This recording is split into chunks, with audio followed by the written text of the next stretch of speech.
Fala, turma! Este é mais um episódio do Coronga Cast, o de 47.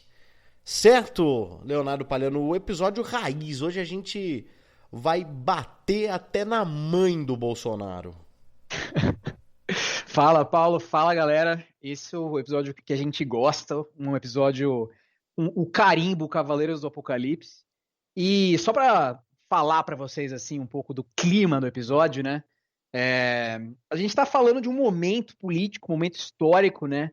Que aqui no Brasil, na segunda-feira, o ministro interino da Saúde, né? Até hoje a gente tem a figura do interino, né? Comandando a saúde na pandemia, que está matando mais de 1.000 pessoas por dia, assim, caso a gente tenha esquecido, né? Porque até o Jornal Nacional mudou, né? A forma que eles introduziram ontem, não falaram mais do Covid como primeiro assunto, e tá rolando solta, né? Esse ministro interino recebeu, né, nessa segunda-feira, defensores do uso do ozônio como forma de tratamento para o coronavírus, né? O deputado Giovanni Cherini, do PL, participou do encontro e apresentou um projeto de tratamento chamado ozonioterapia para pacientes com o vírus Covid-19. E aí essa prática ganhou notoriedade depois que aquele Volney Morastone, que é o prefeito de Itajaí, de Santa Catarina, defendeu a aplicação desse ozônio pelo ânus. Provavelmente vai ser uma aplicação via retal, que é uma aplicação tranquilíssima, rapidíssima, de 2 minutos, tá? Num catéter fininho, e isso dá um resultado excelente. E também no mesmo momento do clima, que não é só no Brasil que acontece desgraça, né? Porque nessa quarta, o neonazista alemão Stefan Ernst confessou durante o julgamento ter matado o político regional de pró-imigração Walter Lübcke, né? Um crime que chocou o país inteiro e aumentou a conscientização dentro da Alemanha, né? Sobre a crescente ameaça da extrema-direita. Alemanha, Europa e mundo, né?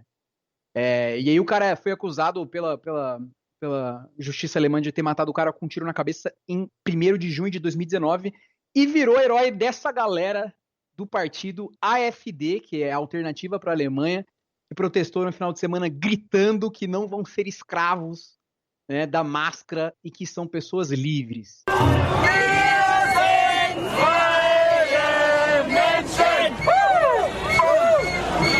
A extrema burrice, extrema direita, não é exclusividade do Brasil e dos Estados Unidos. Paulo do Vale. Meus amigos, e para começar esse episódio, eu não poderia deixar de abordar com vocês a bombástica reportagem da revista Piauí, sempre aqui, né? A gente tem o Foro de Teresina, nosso rival, né? Que até parece, com relação ao podcast, né? E a gente sempre aborda aqui as questões da Piauí, porque de fato é uma revista que traz detalhes assim, e joga uma fumaça para começo de conversa, antes de falar dessa reportagem que tem como título Vou Intervir. Está na Nova Piauí de agosto, mas a boa notícia é que ela está já aberta no site da Piauí, né? O piauí.folha.uol.com.br.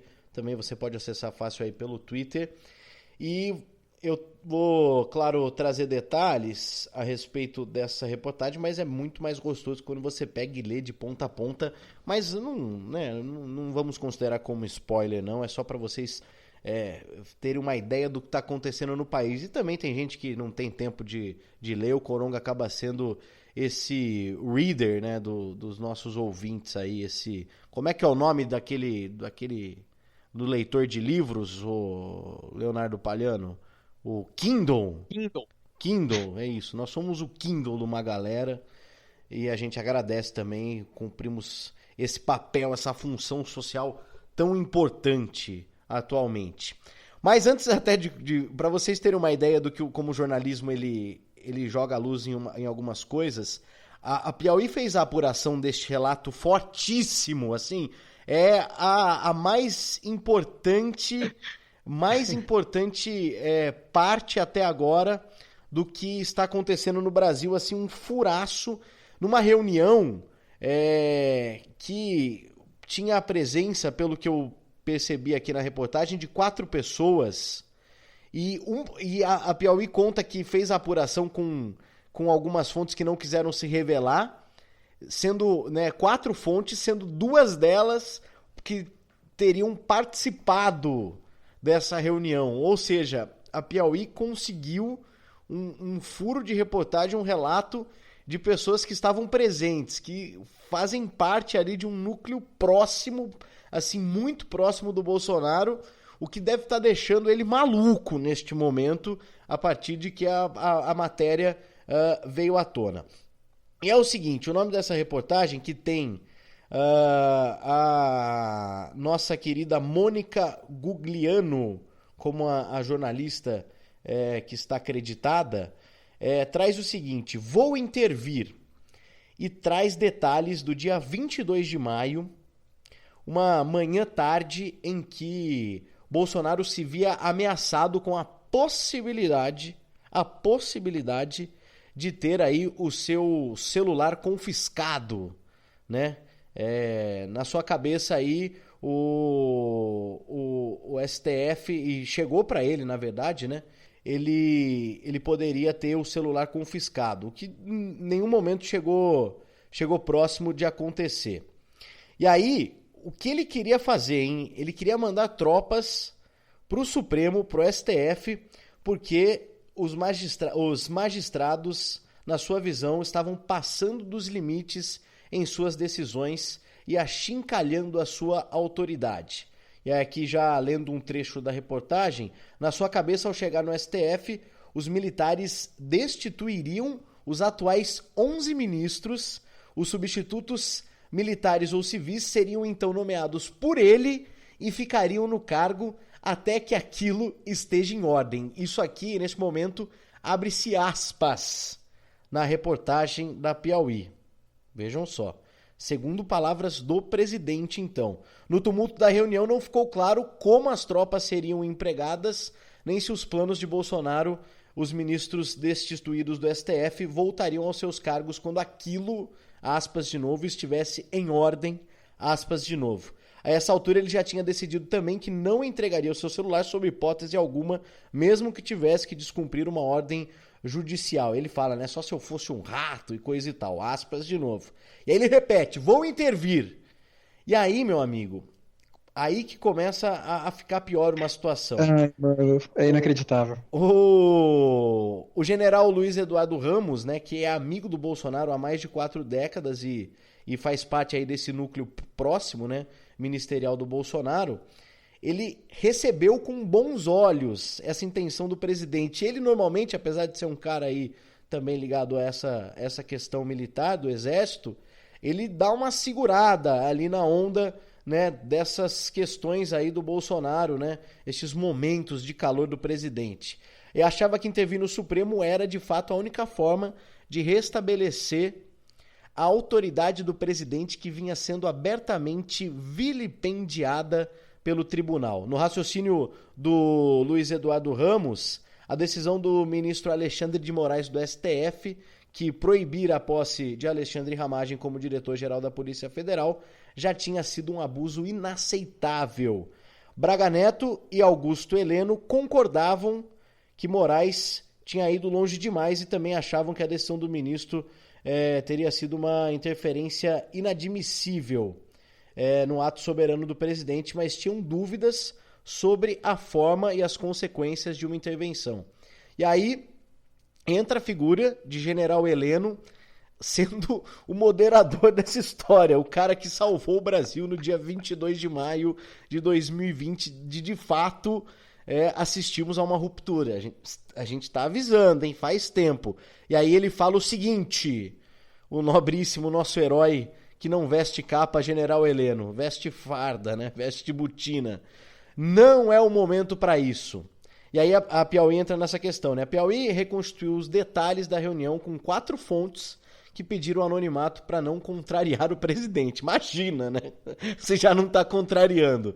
2 delas testemunharam a reunião. O clima era tenso, as pessoas entravam e saíam do gabinete presidencial. E aí, entre a decisão do Bolsonaro de intervir no STF e o conselho apaziguador do Heleno, deu-se um debate sobre como a intervenção poderia acontecer legalmente. Apesar aí da brutalidade autoritária de uma intervenção, havia essa preocupação aí de manter as aparências de uma medida dentro da lei. E aí entra a questão do artigo 142 da Constituição, que o Léo vai falar um pouco mais disso daqui a pouco. Mas antes, só citando, ó quem estava na reunião que acabou sendo prolongada, hein? Para vocês terem... Quem será o dedo duro? Quem? André Mendonça, o cordeirinho da justiça, né? Que é o que o Sérgio Moro... É o que o Bolsonaro queria que o Sérgio Moro fosse, né? Um defensor do bolsonarismo, sendo que o Sérgio Moro só defende a sua própria reputação e só age conforme a sua vaidade, né? E jamais entregaria as rédeas do que era dele no governo Bolsonaro e o que ele ajudou a eleger. Ele sabe muito bem disso. Já o André Mendonça quer uma vaga no STF, aí ele fica disputando, né, com o Aras, né? Que nem disse o Celso Rocha de Barros essa semana, né? Na Folha, na segunda-feira. É o Cabo Mendonça e o soldado Aras. Aí eles ficam disputando para ver quem vai ficar com a vaga no STF e ver quem agrada mais o Bolsonaro, né? O Aras atacando a Lava Jato e o nosso queridíssimo Mendonça fazendo dossiê antifascista, né? Para perseguir pessoas, hein? Que coisa. Daqui a pouco tem mais coisa a respeito de perseguição e investigação aqui dentro do Coronga. Ó, perseguição e investigação no CorongaCast. Pilantragem? Estelionato? Ou apenas uma inocente carraspana? A cultura, Killing, é o que veremos agora, no documento Trololó. Artigo 142 da Constituição, que é uma questão aí que diz que as Forças Armadas podem intervir como um poder moderador no momento em que alguém sente o seu poder ameaçado, pode ser convocada por algum dos poderes.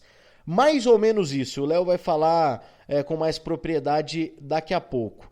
E aí, eles queriam tentar, de alguma forma, fazer com que a gente engolisse essa questão, né? O que está sendo feito é que estão tirando o poder do presidente, outros poderes ameaçam o presidente, aí vai lá e faz essa intervenção. E aí, no caso, né, como o Bolsonaro tudo é mais intenso, já tirando os ministros do STF e colocando ali outras pessoas enquanto a situação não se resolvesse, né? E a própria matéria, volto a repetir, abre aspas para o Bolsonaro.